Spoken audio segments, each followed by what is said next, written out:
cucunya Nabi, kita yang punya silsilah muttasilah dengan Nabi Muhammad sallallahu alaihi wasallam. Ada ustadz sekarang nggak percaya, katanya habaib di Indonesia itu nggak ada, habaib di Indonesia katanya palsu, katanya belum terbukti secara ilmiah. Hei, tes DNA, aing hayang nyaho sia keturunan saha, berani nggak tes DNA? Berani nggak tes DNA? Nggak perlu tes DNA, nggak perlu tes DNA, nggak perlu tes DNA. Betul, saudara, keyakinan saudara harus mantap. Yakini keturunan habaib Ubaidillah bin Ahmad bin Isa al-Muhajir ilallah. Setelah saya teliti dengan seksama dalam waktu yang sepenuh-penuhnya, maka diketemukan adanya keterputusan riwayat selama 550 tahun, di mana Abdullah atau Ubaidillah sebagai anak Ahmad al-Muhajir tidak dicatat oleh para ahli nasab yang sezaman dengan Ahmad bin Isa bahwa beliau punya anak yang namanya Ubaidillah. Jadi saya mau tanya begini saja, mau percaya sama iman yang ngomong kalau Habib gak ada, atau percaya sama Kiai Mas Ali? Kalau percaya Kiai Mas Ali pendidikan cinta sama Allah ya atau tidak? Tahu NU itu paling takdim kepada habaib. Penghormatan terhadap habaib ini ulama-ulama NU yang mengajari. Ini memang ajaran ulama-ulama NU, dan hari ini kemudian kacang lupa kulitnya. Oknum-oknum habaib menyerang ulama-ulama NU dan bahkan mencaci maki NU. Coba Yang jadi ketua NU nggak 100% ahli sunnah wal jamaah, condong sana condong sini. Apa ini? Saya juga tidak setuju kalau memang Ansor Banser njogo gereja. Apa untungnya? Tetapi ulama-ulama kita tidak pernah mempunyai catatan bondong pada pemerintah. Ulama-ulama kita tidak pernah ada catatan menggerakkan rakyat untuk melawan pemerintah. Tidak ada.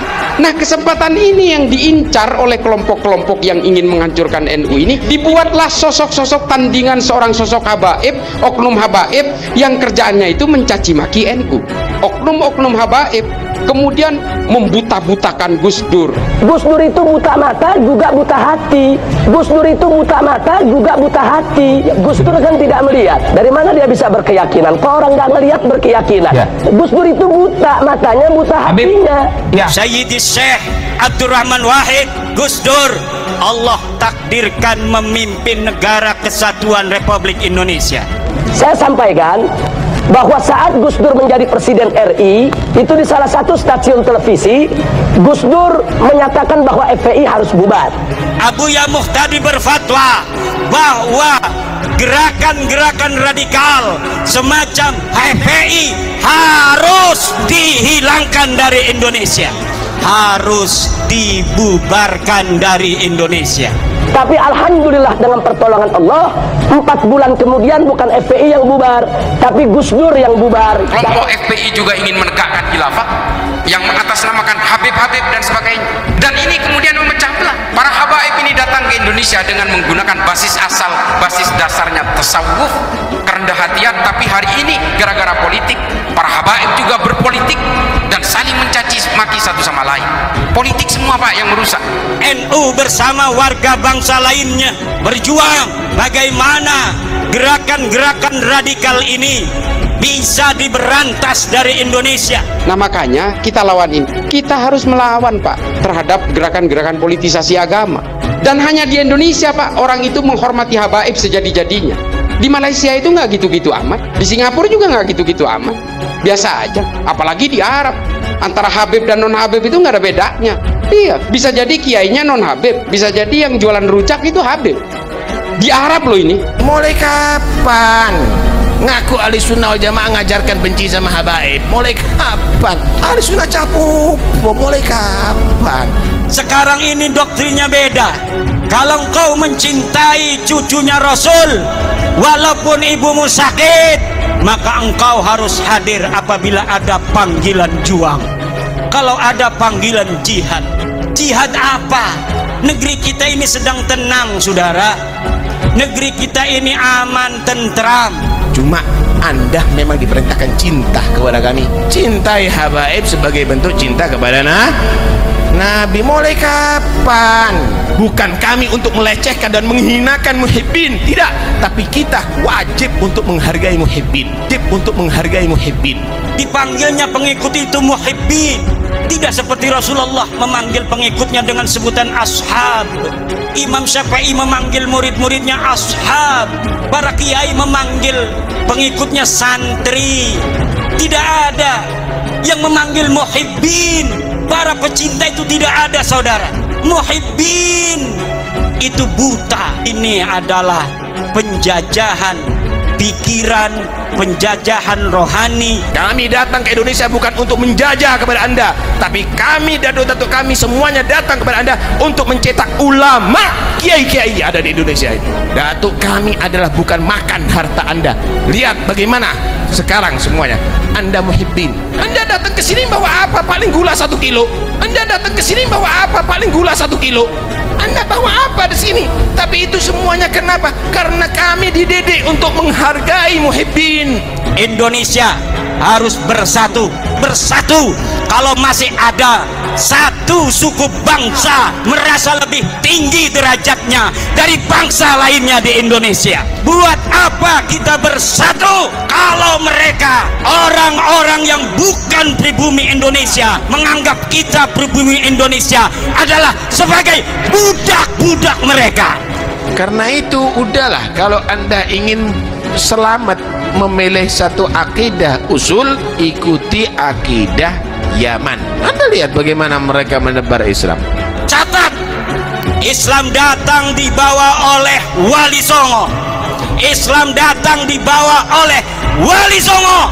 Islam datang dibawa oleh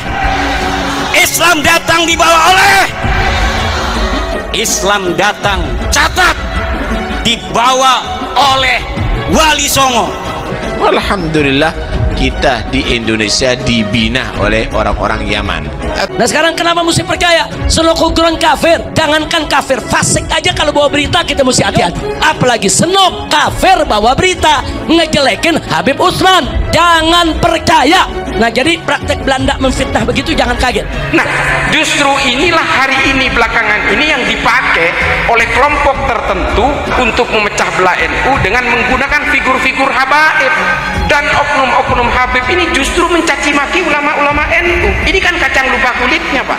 Kita hormat kepada habaib, kita hormat. Tapi kalau urusan akhlak lain lagi. Apa ini? Alusnya capopo niki.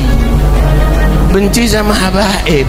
Bapak saya itu pedagang besi tua, ditipu 4 kali sama Habib itu masih ikhlas-ikhlas saja.